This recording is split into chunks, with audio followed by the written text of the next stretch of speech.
So when you pick it up, best to lay it down on our old rug, and we're gonna clean that up.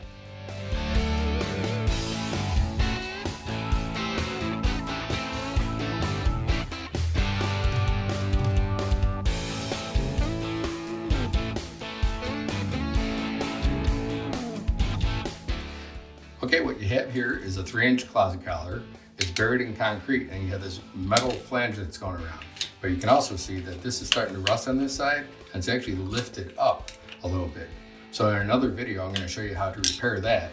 But for right now, what we're going to do is install this one and done toilet seal. It goes right over your existing bolts.